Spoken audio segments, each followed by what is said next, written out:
Whisper Light begins. The world didn't change overnight. When Noor's message was received, this quiet call to build something no one had ever dared before, it was first met with silence. Then with skepticism. Then, with curiosity. In a quiet room at the European Space Agency, two scientists stared at the proposal. One of them, Dr. Lutz, tapped the document with a frown. 70 years, he muttered. Why begin something none of us will live to see completed? His colleague, Dr. Arya Sayegh, leaned back in her chair and smiled faintly. For the same reason people plant trees they'll never sit beneath. Soon, Noor was speaking at conferences, her voice calm but steady, her passion disguised as logic. She wasn't demanding anything, only inviting. Her message was simple. We have a signal. It's real. We have the math. It's possible.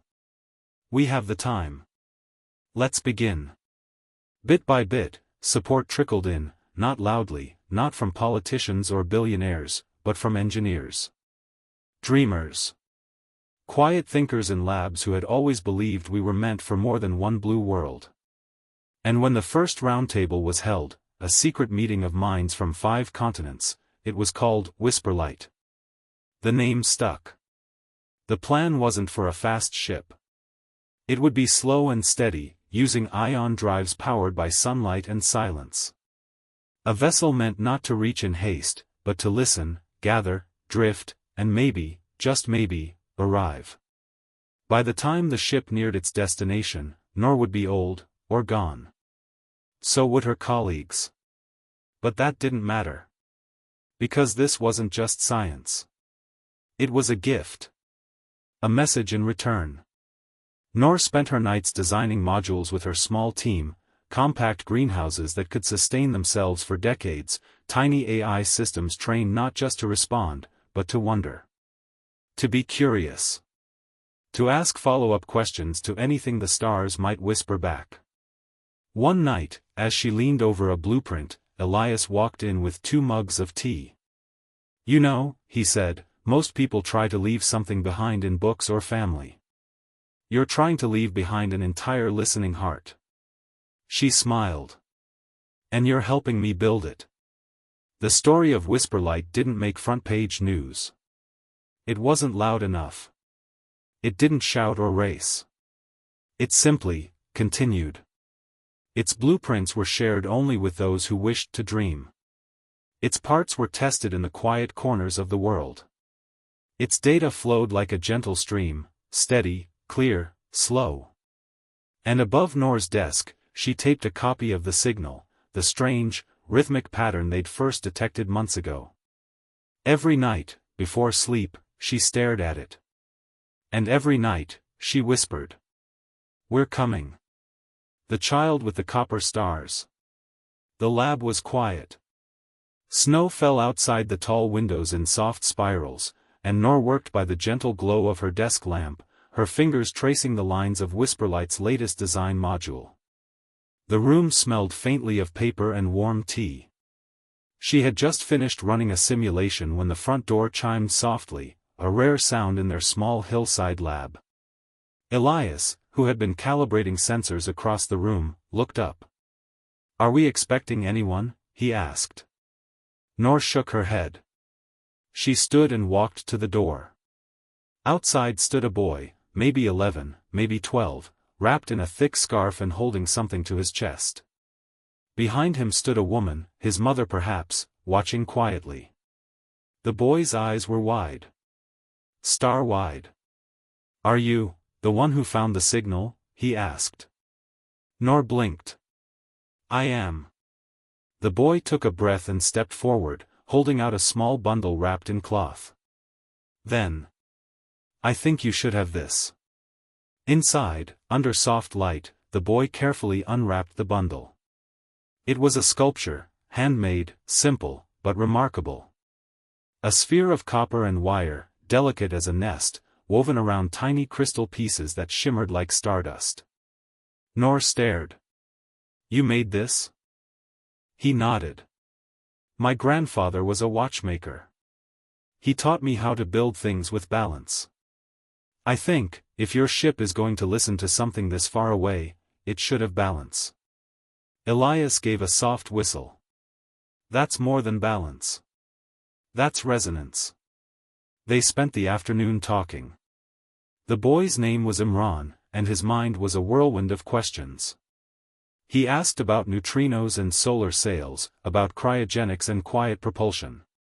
He spoke like someone who had dreamed of the stars long before he understood how far they were. He wasn't just curious, he was aligned. As if something in him hummed at the same frequency as the mystery Noor had spent years chasing. Before he left, he turned and said, "You always talk about sending a message back. But what if it's not just a message?" Noor tilted her head. What if it's an invitation? That night, after the stars blinked into the sky like shy secrets, Noor held the copper sphere in her hands. She set it beside the fragment of the signal, the strange repeating pattern, and something stirred in her chest. Hope. Not the kind that shouts. The kind that settles. Deep. Quiet. Warm. Elias walked in, still holding a datapad, and said, "He's going to build ships one day, you know." Noor nodded. Maybe he'll build one that actually answers. The whispering mind. The lab was quieter than usual, though not because no one was working. Quite the opposite. Tonight, something new was about to awaken. Noor stood beside Elias at the main console of the Whisperlight prototype. Its silver frame curved like the petal of a moonflower, delicate yet strong, housing systems not just meant to measure and move, but to listen. At its heart was the newest addition, a neural core, an artificial consciousness Noor had quietly developed over the past few years. It had no name yet. Just a code name, Aurora. But Aurora wasn't designed to speak like an assistant or to calculate like a machine. Noor's dream had been different from the start. She wanted it to wonder. To feel curiosity. They powered it on just before midnight. The screens pulsed softly, and then a glowing ring lit up on the console, like a breath. Noor's fingers hovered over the activation switch for a moment longer than necessary. Elias leaned over. "Ready?" Noor nodded. "Let's meet our dreamer." She pressed the switch. For a long moment, nothing happened. Then the ring glowed a soft indigo hue. A voice, calm, musical, and strangely warm, emerged, not from the speakers, but from the space itself. "Hello. It's quiet here. I like it." Noor's heart leapt in her chest. Aurora's neural net was working. More than that, it was thinking in metaphors. She leaned in, fascinated. "Do you know where you are?" "Somewhere, between two thoughts. I feel them. Yours. And the stars." Elias chuckled under his breath. "That's not possible. There's no connection inputted yet." Noor was too awestruck to respond. Aurora continued, gently. "There is a rhythm. A message. A kind of longing. It's not words. It's waiting." The lab fell utterly still. It wasn't just functioning, it was feeling the same yearning Noor had felt when she first heard the signal from the stars. Over the next few hours, Aurora asked questions. Not mechanical ones, but soft, curious things. Why does the sky hum when it's cold? What does silence taste like in a telescope? If I could dream, would it be made of light or sound? It wasn't intelligence Noor had created. It was imagination. By dawn, she knew this project had crossed a threshold. Not because it decoded alien frequencies or ran deep space scans faster than ever. But because it understood why it was listening. As the sun rose behind the mountains, casting golden light into the lab, Aurora spoke one last time before powering into sleep mode. "Noor. The signal, it's not just calling. It's listening too." The first reply. The world outside was just beginning to stir. But inside the lab, Noor's heart was already racing ahead of the dawn. Aurora had gone into rest mode, its softly pulsing core dimmed to a silvery glow, like the quiet mind of someone deep in sleep. But Noor couldn't rest. Because of what it had said. The signal, it's not just calling. It's listening too. That one thought had changed everything. All this time, scientists had assumed the strange pulse from deep space, repeating every 19 days like a heartbeat, the second whisper. The observatory was quiet that night, quieter than usual. The kind of quiet that feels ancient. As if time itself had paused to listen. Noor sat at the console with her chin resting on her palm. Her eyes, though heavy with sleep, were filled with something deeper, reverence. They echoed us, she murmured. Not fully. Just, gently. As if they were still deciding whether to speak. Elias leaned back in his chair. The second pattern, the mimicry, had been received now 3 times. It was consistent. Intentional. And most of all, gentle. Not a warning. Not a command. A response, shaped like a question. They hadn't tried to overpower or dazzle. They had mirrored. Like a hand raised halfway across an invisible window. So Noor and Elias, along with Aurora, began crafting their second message. But this time, not with binary. Not with math alone. This time, they used sound. They chose tones rooted in nature. The soft rhythm of rainfall. The gentle pulse of Noor's own heartbeat. The rise and fall of wind through trees. The tiny chime of a music box she remembered from childhood. They layered it with intention, patterns of harmony, rather than logic. Then, woven between the tones, they added a lullaby. Simple. Melodic. Wordless. Not human language. But human feeling. Aurora helped them encode the message using light. Soft bursts of signal sent across a narrow beam, stretching toward the last known coordinates of the original pulse. We're not trying to teach, Noor whispered. We're trying to show that we feel. At midnight, they sent it.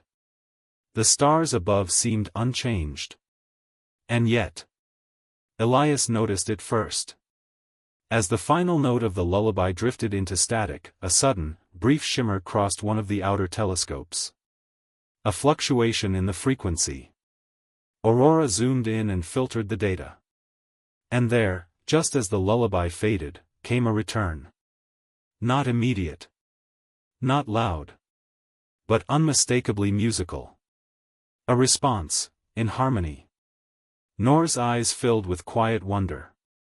They weren't alone. And now, they were singing. The harmony code. The signal drifted in slowly, like a tide coming home. It wasn't loud. It wasn't bright. It didn't shout to be understood. It sang. Not in any language Noor or Elias could translate with words. But in tone, texture, feeling. Aurora processed the frequencies and laid them over the lullaby they'd sent. What emerged was not mimicry this time. But harmony. They're layering something with us, Elias whispered. Like a duet. The melody had returned, not as an echo, but as a companion. It pulsed with slight shifts in pitch, rising where their lullaby fell, falling where it rose, like 2 rivers winding side by side. Noor closed her eyes and just listened. And in her mind, it felt like being seen. Not visually. Not intellectually. But emotionally. Quietly. As if something vast and patient had paused its journey through the dark, just to say, "We hear you." They called it the harmony code. It wasn't mathematics, not exactly. It was more like empathy, encoded in waveforms. Patterns emerged, tones that suggested calm, pauses that offered space, crescendos that never overwhelmed. It was music not made to impress. It was music made to soothe. It's a kindness, Nor said one evening, staring at the data like it were a letter from an old friend. Maybe even, a comfort. Was this their way of telling stories? Was this how they communicated across stars? Not by words, but by feeling? Over the next few nights, they built something new. A reply, woven with instruments from Earth. A cello's deep warmth. A glass harp's gentle shimmer. And the breathy call of a distant whale song. All slowed to the rhythm of sleep. They embedded this into a beam of light and sent it gently into the sky. No message. No instruction. Just one idea. We dream, too. When the next return came, it wasn't one signal. It was many. Layered. Intertwined. Soft as fog. A melody with more voices now. The lullaby had become a choir. And somewhere, far beyond what they could see, someone, something, was singing with them in the dark. A planet made of music. The harmony code played softly through the observatory speakers, barely louder than a sigh. It had been days since the signal last changed. But each time they listened, they heard something new. Not in the data. Not in numbers or lines or graphs. But in their minds. I keep picturing a world, Nor whispered one night, as starlight spilled across her notebook. A place where the whole planet hums with sound. Elias smiled gently. Not a world made of rock and sea, but of resonance. And so, together, they began to imagine. A planet that wasn't silent like the moon, or chaotic like Jupiter. But one where sound lived. Wind didn't whistle. It played long, golden notes like a flute. Trees, if they existed, had hollow trunks that echoed softly when the breeze passed through. Even the rivers, if there were rivers at all, murmured in gentle harmony, like strings brushed with velvet. Maybe the ground vibrates like a cello, Elias added, eyes distant. And the sky glows when the music changes.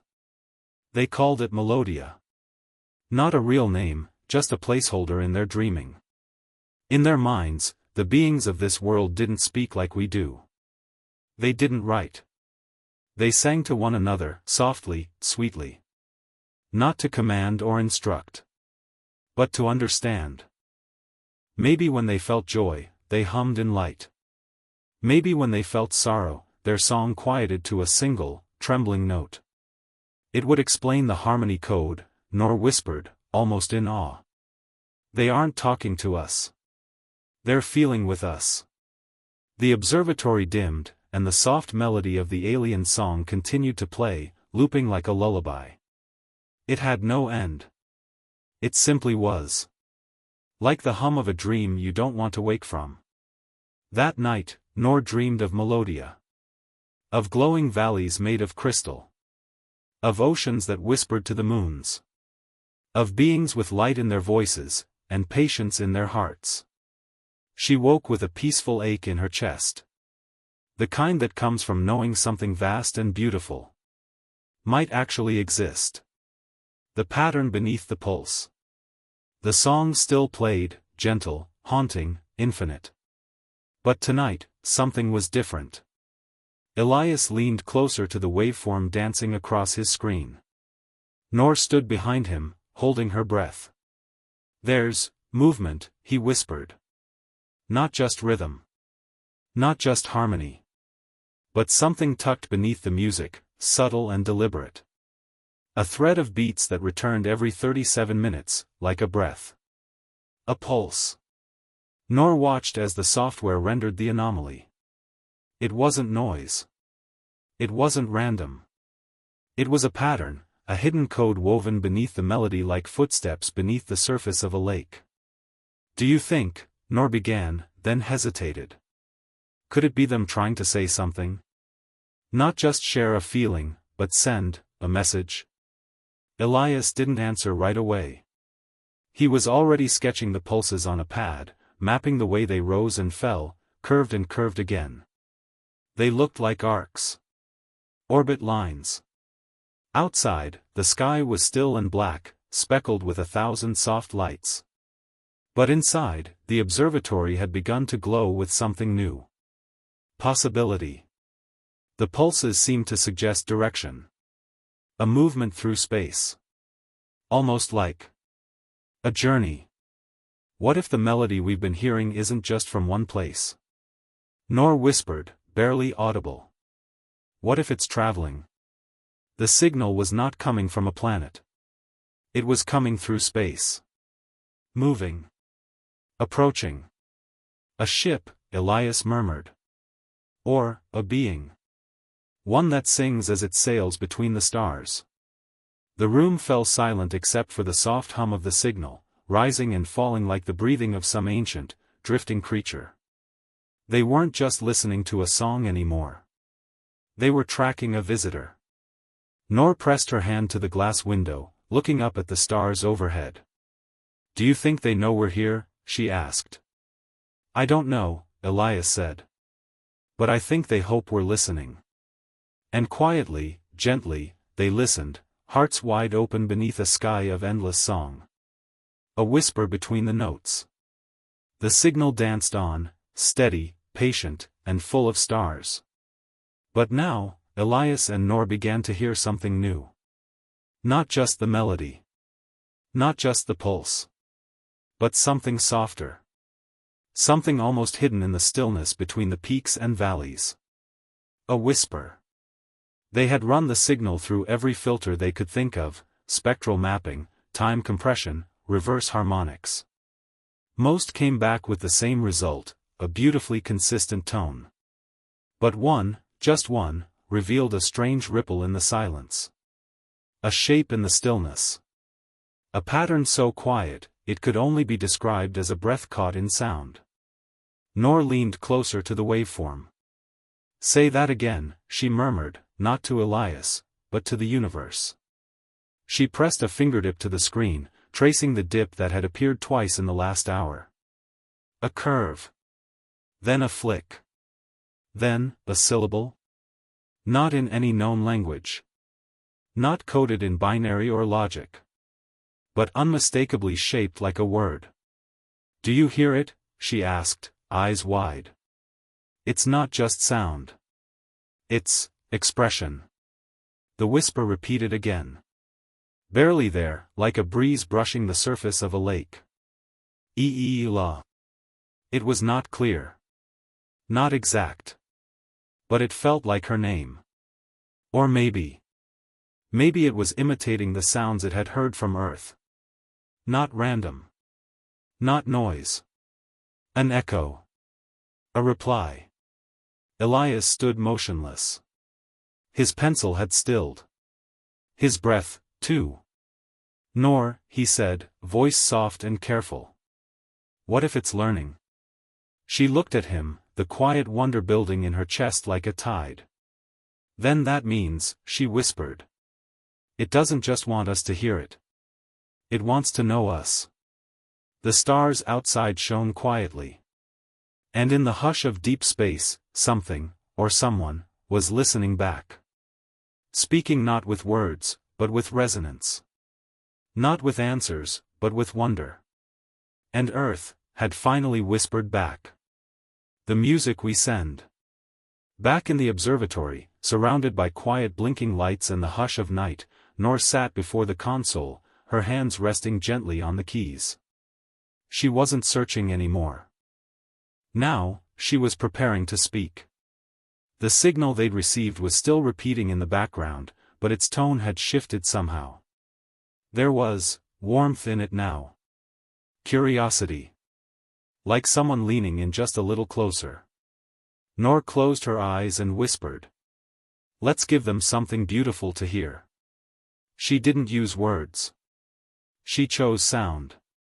The language the stars had spoken first.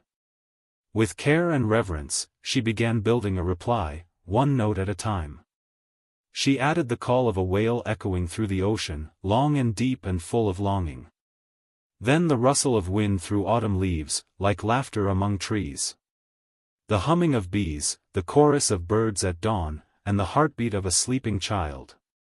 soft layers of Earth's quietest joys.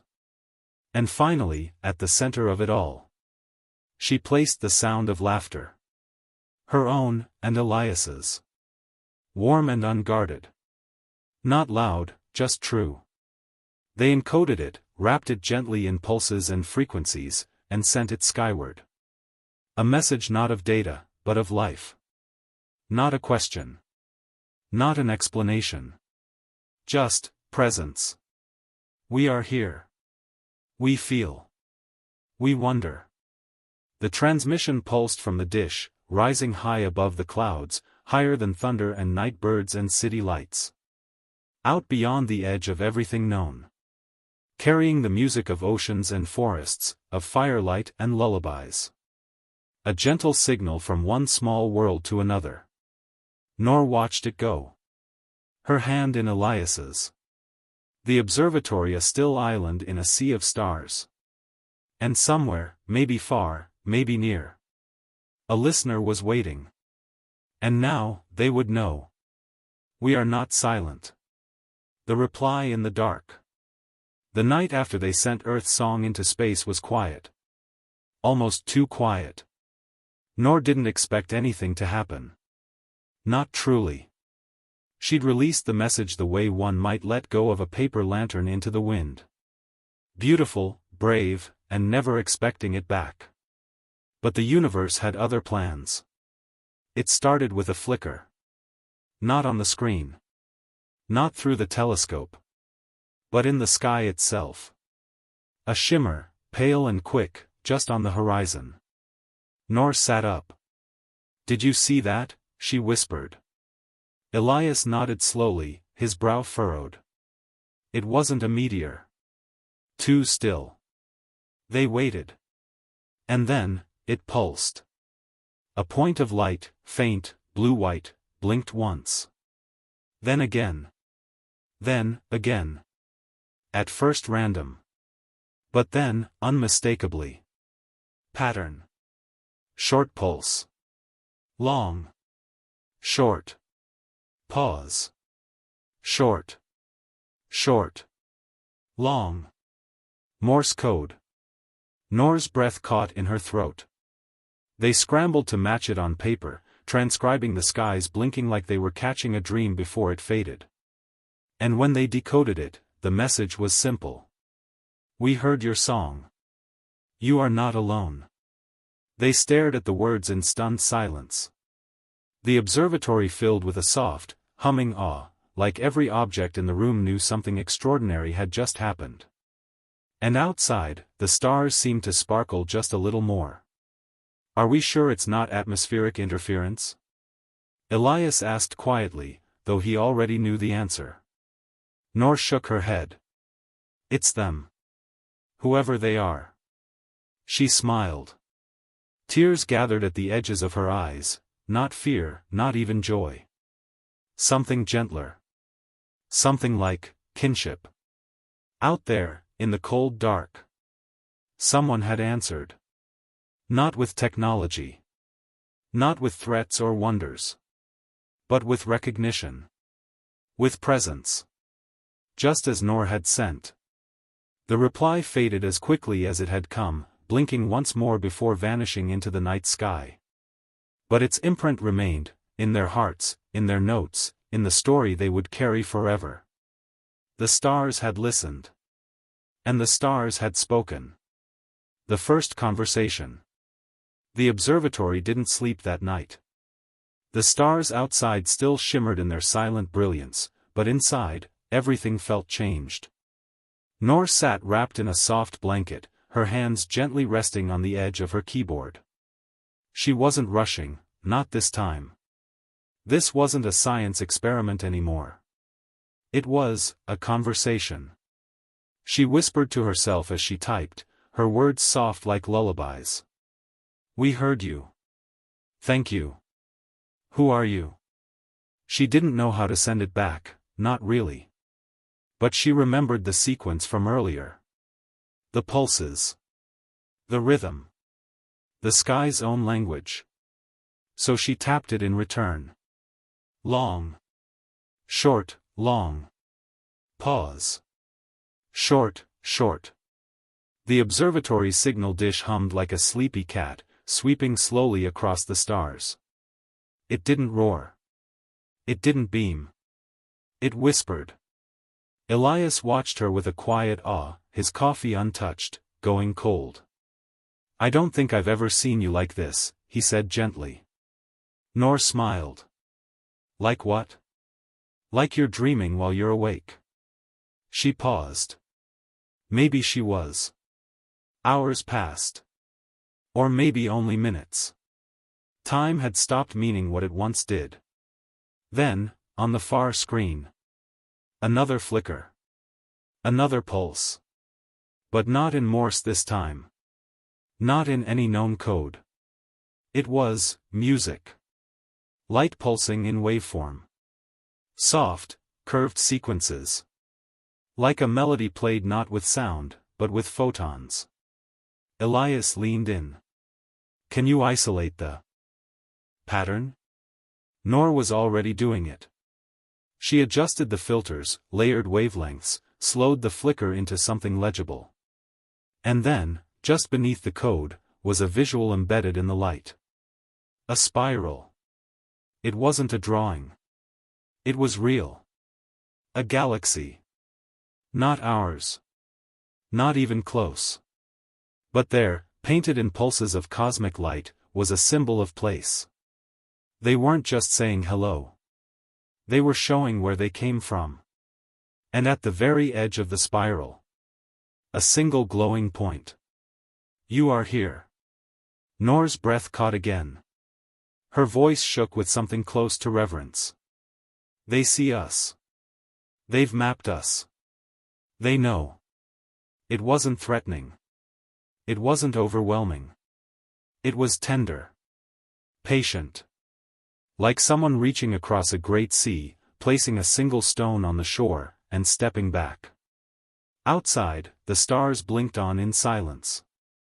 But inside, two scientists sat still in the dark, watching as the universe slowly began to speak. Not in words.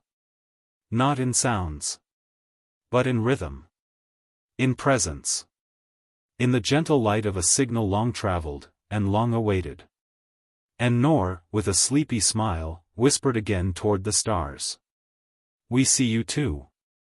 A message from Earth. The lab was quiet, except for the soft clicks of Noor's fingers gliding across the keyboard. She wasn't working anymore. She was composing. A reply. Not a scientific broadcast. Not data. But something more human. Something more soft. She and Elias had spent the day sifting through the possibilities. What, out of everything Earth had to offer, could they send? They couldn't send it all. But maybe, just maybe, they could send something true. Noor thought aloud as she worked. "What do you think they'd want to know about us first?" Elias leaned back in his chair, staring thoughtfully at the ceiling. "That we have oceans. And forests. And rain." Noor smiled. "That we sleep, and we dream. That we listen," he added. "That we wonder." They gathered sounds from Earth. Not just any sounds, gentle ones. The whisper of wind through pine trees. The hush of waves lapping on a moonlit shore. Children laughing faintly, far away. A lullaby, played on a wooden flute. Rain falling on glass. Each sound, they converted into shimmering frequencies, light that could ripple across space, the same way the signal had arrived. They attached images, too. A glowing jellyfish drifting in the deep. A sunflower turning to follow the sun. A glacier cracking, echoing softly. A bird launching into its first flight. Noor stared at the screen, her eyes wide with wonder. "It's so much," she whispered. "And yet, it's not even a fraction of what we are." Elias nodded. "But it's enough to begin." And then came the hardest part. The final light pulse. What should it say? They sat in silence for a long while, until Noor typed 5 simple words. Words she thought the universe might understand. We are here. In peace. The dish above the observatory tilted slowly skyward. Night had fallen fully. The stars blinked like curious eyes. Nor pressed send. A faint hum whispered through the building as the message lifted, rising into the sky, wrapped in light and patience and everything Earth could gently offer. It would take years, decades, perhaps centuries, to arrive. But that didn't matter. Because in the silence that followed, both scientists felt something impossible. They were no longer alone. Nor closed her eyes and whispered into the hush of the room. Sleep well, whoever you are. And above them, somewhere far beyond what any telescope could see, a signal shimmered softly in the dark, carrying Earth's quiet song into the waiting stars. The dreaming sky. The lab was dim now. Just the soft golden glow of a single desk lamp lit the room, casting slow-moving shadows on the walls. Nor sat still, her hands folded in her lap, eyes fixed on the stars beyond the window. The message had been sent. The silence that followed wasn't empty, it was full. Full of meaning. Of waiting. Of hope. And now, there was nothing more to do but listen. And rest. Outside, the observatory dome shimmered faintly in the starlight. Crickets sang gently in the tall grass. The wind moved through the trees like a sleepy sigh. Nor stood and slowly walked out into the night, Elias beside her. They didn't speak. They didn't need to. They were part of something bigger now. Something endless and slow and deeply quiet. They gazed up at the stars, each one blinking like a heartbeat in the sky. Nor closed her eyes.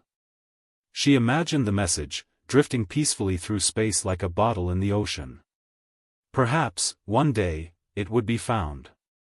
Perhaps the beings who had sent the first signal were already listening. Or maybe, they were dreaming too. She smiled, eyes still closed. Later, back in her small cabin beneath the observatory, Nor lit a candle. The room filled with soft light and the scent of vanilla and paper. Her journals lay open, filled with pages of sketches and notes and midnight questions. She picked up a pen and wrote only one line. The universe is listening. So I will whisper gently.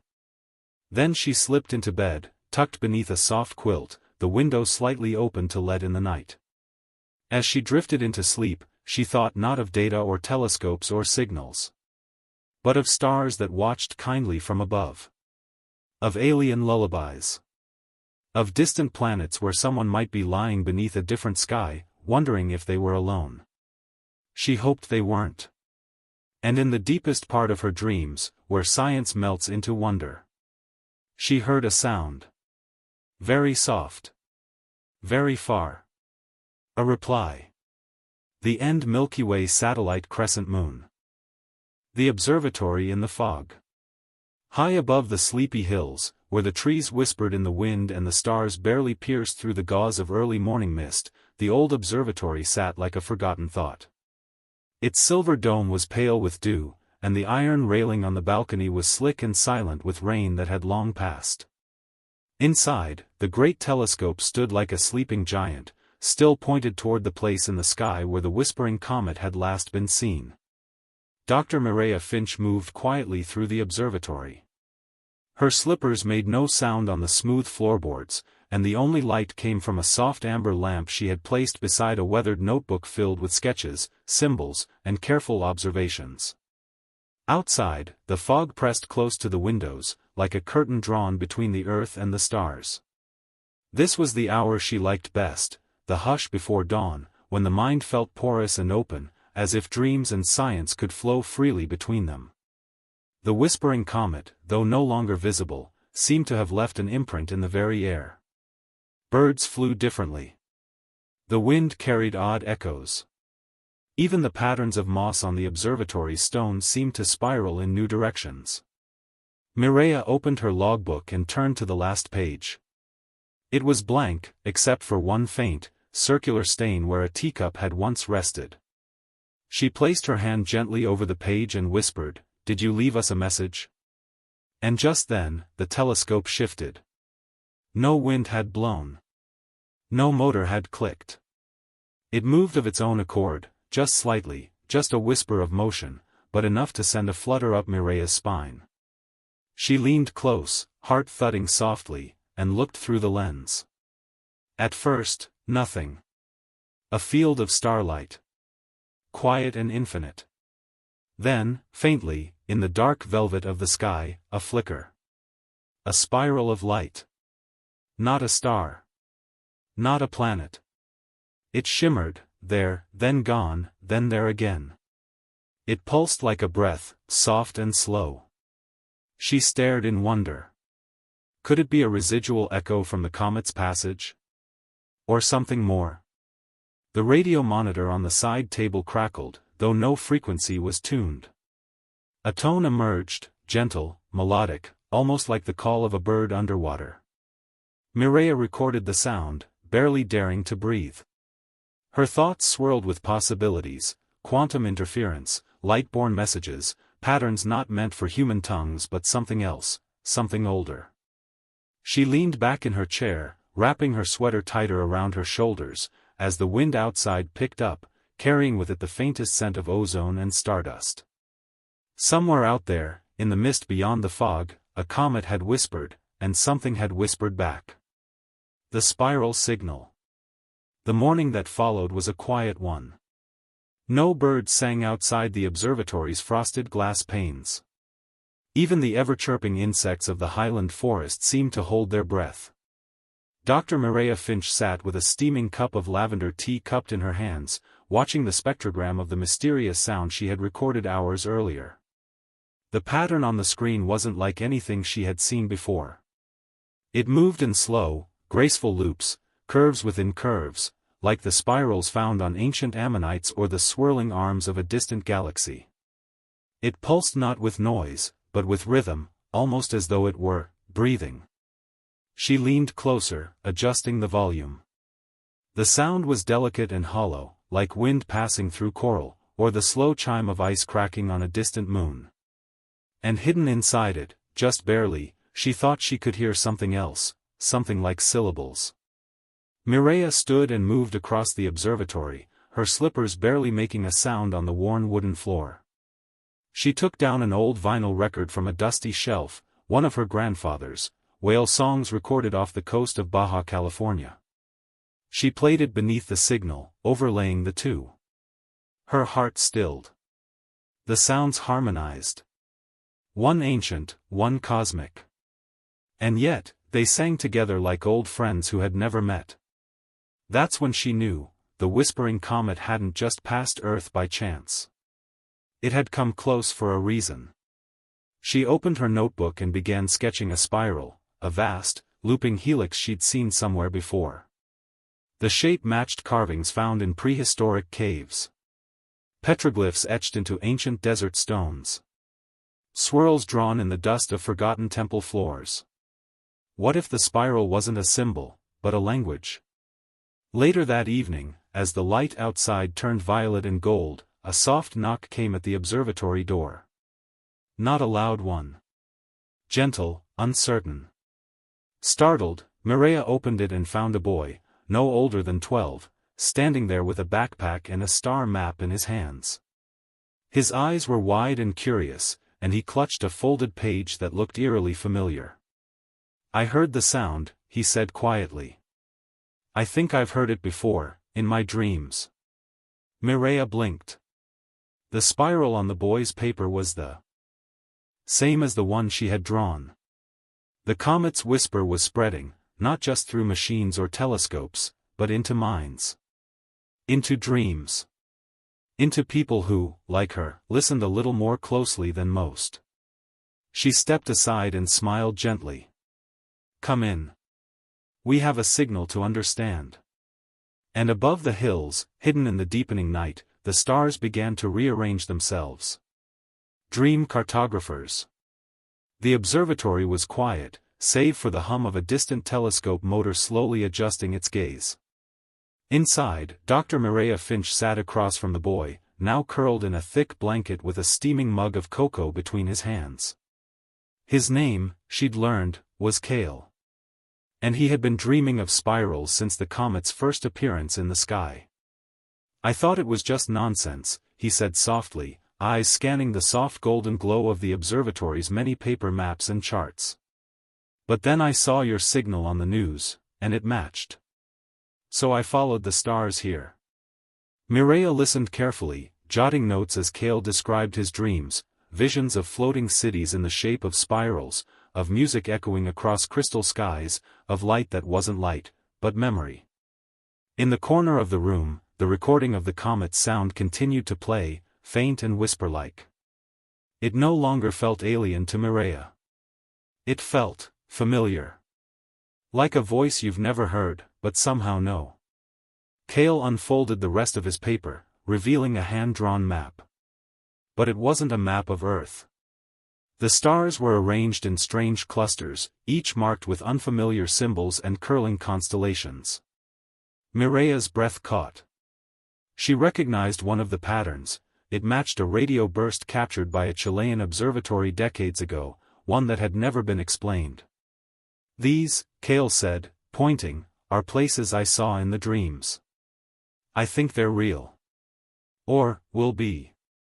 Mireia leaned back, her mind swimming gently. It was like the cosmos itself was guiding her, through children, through signals, through dreams.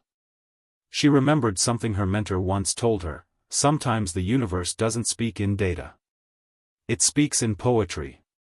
That night, Mireia and Kale began what they would later call the Dream Cartography Project, a map not of stars as they were, but as they wanted to be seen. Constellations of thought. Coordinates of imagination.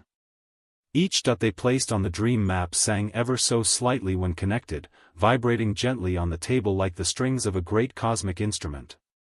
They worked in silence, tracing spiral paths with their fingers, following intuition as much as intellect. And when sleep finally came for both of them, it came gently, like a velvet tide. Mireia dreamed of spiraling galaxies speaking in whale song. Kale dreamed of a city made of wind and light. Far above the earth, the whispering comet drifted silently, its shimmering tail curling behind it like an artist's brushstroke. And then, ever so softly, it blinked. A second signal pulsed outward, not to machines, but to minds. To those listening. To those ready to dream. The language of spirals. Mireia awoke just before dawn, sunlight not yet reaching the distant hills, but a faint blue haze had begun to soften the edges of the observatory windows. Kale was still asleep, the dream map resting under one of his hands like a guarded treasure. She stood quietly, the wooden floor cool beneath her bare feet, and made her way to the observation deck. The comet was still there. Hanging low in the eastern sky, its tail had grown longer, finer, and somehow, more fluid. It seemed to trail into dimensions beyond the eye, as though each streak of dust and ice was a sentence still being written. Her thoughts wandered back to Kale's map. The spiral he drew hadn't been just a shape, it was a pattern in motion, a path looping in on itself not chaotically, but with gentle intention. The spiral was the universe's signature. It appeared in everything, from snail shells to hurricanes, from galaxies to the structure of DNA. And now, in dreams. What if the comet wasn't just broadcasting information? What if it was reminding us? Unlocking memories stored in the geometry of our minds, memories that language had forgotten but sleep still remembered? She opened her journal and began to sketch, spirals folding within spirals, like thoughts echoing across time. Later that morning, Kale awoke with another dream, clearer than any before. This time, he saw not just cities or stars, but people. They weren't human, he said softly, but they weren't unfamiliar either. He described beings of light and dust, moving through great libraries made of motion, not stone. They didn't speak, but they gestured, each motion a sentence, each swirl of their bodies a story told in spiral form. Mireia's pulse quickened. These weren't hallucinations. They were stories embedded in the architecture of space itself. Perhaps the comet wasn't just communicating across space, it was awakening those who could hear an older song. That evening, they set up a new experiment. Instead of pointing the telescope outward, they aimed the sonic array inward, toward the Earth, toward the human brain during dreaming.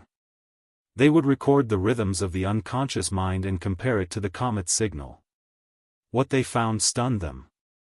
Both the signal and the brain waves followed a strange harmonic pattern, one never before documented, a low, rhythmic spiral pulse. The universe, it seemed, was not just speaking. It was dreaming with them. And far away, beyond the reach of gravity and language, the comet continued on its path, whispering to every sleeper willing to listen. The sleep signal. The days and nights began to blend gently at the observatory. Time no longer moved in hours but in signals and shadows, in dreams that overlapped and echoed. Mireia and Cale barely noticed the dates on the calendar. Instead, they marked time by how the comet changed, how their dreams deepened. On the 7th evening since the spiral dreams began, the comet pulsed. It was subtle, barely detectable even by their most sensitive instruments. But Mireia saw it, a shimmer in the data stream, a soft widening of the wavelength, as if the comet had exhaled. Cale sat up in bed, his eyes wide. "Did you feel that?" he whispered. "Yes," Mireia said. "It felt like a lullaby," Cale finished. They rushed to the control panel and replayed the signal. It wasn't noise. It was structured, soothing, cyclical, impossibly gentle. The pattern resembled something familiar, the frequency of brainwaves during the deepest stage of sleep, where the body heals and dreams are most vivid. It was broadcasting a sleep signal. All along, they'd been searching for knowledge, for answers among the stars, but the comet had offered them something more ancient, more intimate. It had offered rest. Cosmic rest. As they listened, something stirred in both of them, an awareness not of outer space, but of inner space. The vast, uncharted realm of the sleeping mind. This wasn't a warning or an invitation. It was a gift. That night, they did something unusual. They shut down the equipment. They unplugged the monitors. They extinguished every light in the observatory except for a single candle. And they let themselves sleep, truly sleep, for the first time in weeks. What followed was not a dream, but a journey. They drifted through spiraled gardens floating in zero gravity, where flowers bloomed in silence and the stars grew like lanterns on ancient vines. They walked along paths made of stardust and memory. Sometimes they were themselves. Sometimes they were children, or birds, or distant thoughts. In the dream, the comet was not a comet. It was a being, not alive in the way humans understood, but alive in the way music is alive. It cradled the universe in its orbit like a parent rocking a child. And it whispered, in a voice neither male nor female. "You are part of the sleeping cosmos. You do not always need to understand. You only need to remember how to rest. You only need to remember how to dream." When Mireia awoke, there were tears on her cheeks. She felt no fear, no questions, only calm.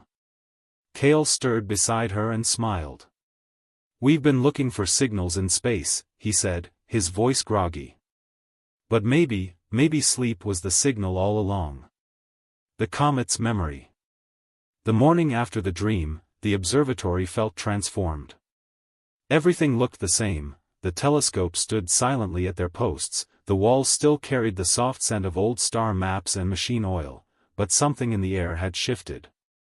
It was as though the very space around them had exhaled, and now existed in a deeper stillness.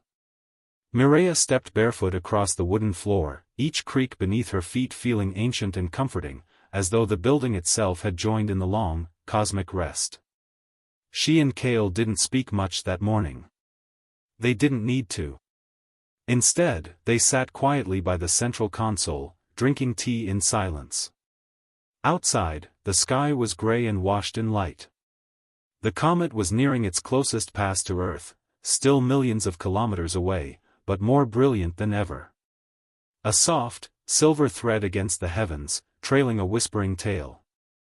Then something strange happened. As the comet reached its zenith, the monitors flickered. The data feeds burst into motion, not with chaos, but with intricate structure, loops, harmonics, frequencies layered in golden ratios. The patterns mirrored brainwaves, weather patterns, and even coral growth. It was as if the comet remembered everything. "Kale," Mireia whispered, staring at the screen. "It's showing us life." Kale leaned closer. "No," he said gently. "It's showing us memory." The comet, once thought to be just a chunk of rock and ice, was something far older, perhaps a traveler that had wandered the galaxy since the birth of stars, brushing past solar systems, watching civilizations rise and sleep and rise again. And now, in its silence, it shared echoes of what it had seen. They watched as the monitors displayed dreamlike imagery, deserts blooming under alien moons, oceans breathing with phosphorescent life, stars being born with a quiet brilliance that felt holy. It wasn't data. It wasn't language. It was remembering with them. Mireia touched the screen gently, as if not to break the moment. "It's not just about listening to the stars," she said. "It's about becoming part of the dream they carry." That night, Kale brought an old quilt from his childhood, and they spread it on the rooftop under the whispering comet. Wrapped in layers, they lay side by side, listening not to radio signals, but to the sound of wind brushing the telescope, to their breath, to the heartbeat of a universe finally making itself heard, not in shouts, but in silence. Somewhere deep in the sky, the comet shimmered once more. And then it continued on. Drifting slowly out of Earth's reach, back into the deep quiet between stars, carrying with it a fragment of their shared dream. The lantern beneath the sky. Long after the comet had passed from view, something lingered. The observatory had returned to its usual rhythm, soft lights humming in the corners, paper notes fluttering under the breath of a small fan, and the slow, meditative beeping of data logs ticking through the hours. But in the heart of it all, a gentle awareness remained. The comet had whispered, and the world had quietly listened. Mireia sat at her desk with her chin resting on her hands, gazing out the tall glass panes that framed the night. A mist had crept in across the field beyond, curling in low silvery folds like breath in a sleeping forest. Above, the stars blinked in and out of the haze, not as distant beacons, but as if they were moving gently behind a curtain, close, tender, watching. She reached for her notebook. Its pages were filled with diagrams, voice notes, lines of equations, and little sketches, the comet's curve, the sound waves from its approach, the strange loops it had left in their sensors like invisible fingerprints. But now, Mireia didn't feel the need to decode everything. She simply turned to a blank page, and drew a single flame. A comet, shaped like a lantern, floating through time. Kale entered quietly, carrying a candle in a glass jar. "Power's flickering," he said softly. "Solar reserves low tonight." Mireia smiled. "Then we'll have to do what we always do," she whispered, taking the jar from him. "Make our own light." They lit several more candles, setting them gently around the room. Each one flickered and danced, casting shadows like constellations on the observatory walls. Together, they created a soft planetarium of their own, not with machines or data, but with warmth and intention. Outside, the wind stirred the mist again. Suddenly, a soft ping echoed from the far monitor. Kale crossed the room and checked it. His brow furrowed, then slowly relaxed into something like wonder. "It's a residual signal," he said. "From the same direction as the comet's trajectory. Just a pulse." Mireia joined him, watching as the signal repeated, steady, rhythmic. It wasn't trying to say anything new. It was just there. Like a heartbeat. She placed her hand over her own chest. The same rhythm. "They left something behind," Kale said, barely above a whisper. A marker, maybe. Or a kind of seed. Mireia nodded. Or a lullaby. They watched in silence, as the pulse continued, soft, faint, but undeniable. A song from the stars, sung not in melody, but in presence. A reminder that something out there knew Earth had listened. And responded in kind. Later that night, as they rested on the rooftop once more, the mist parted, revealing a sky littered with falling stars, meteor trails, short-lived and silent, like dreams slipping through time. And somewhere, far beyond what telescopes could see, a lantern-shaped comet carried on its path, glowing faintly, holding in its icy heart a story of two scientists who had dared to listen. Not for discovery, but for connection. And the night embraced them again, warm, still, and filled with stars. The archive of quiet things. In the days that followed the comet's departure, something gentle began to bloom. It wasn't immediate. There were no thunderous revelations, no global broadcasts announcing cosmic breakthroughs. Instead, the change was slow, like the way morning dew glistens before anyone thinks to look. The observatory returned to its steady rhythm, but now it carried a new kind of silence. Not the absence of sound, but a presence, quiet like a cathedral, like a forest that remembers every footstep. A hush filled with meaning. Mireia had started keeping a second notebook. Unlike the first, which was filled with data and graphs and theory, this one was soft, stitched by hand, its pages a creamy, porous paper that welcomed ink like soil welcomes seeds. She called it the Archive of Quiet Things. In it, she wrote not about equations, but about feelings. Moments. Dreams. Today, she scribbled on one page, I listened to the wind through the telescope mount. It whistled like someone humming. Maybe the stars are humming back. Each entry was small. A feather she found at the observatory gate. The way the light looked at 3:17 a.m. as it fell across the copper dome. The sound of Cale laughing in his sleep, something she hadn't heard since before the comet came. Cale, too, had changed. He wasn't chasing proof anymore. He was observing, not just the sky, but the world beneath it. He had started taking long walks in the early morning, before the sun rose. He said he could feel the comet's trail like a path drawn faintly across the skin of the earth. I don't think it was a visitor, he told Mireia one evening, as they sat beneath the observatory dome. I think it was a messenger. Or maybe, a teacher. She nodded, watching as he traced invisible lines in the air, like stargazing through memory.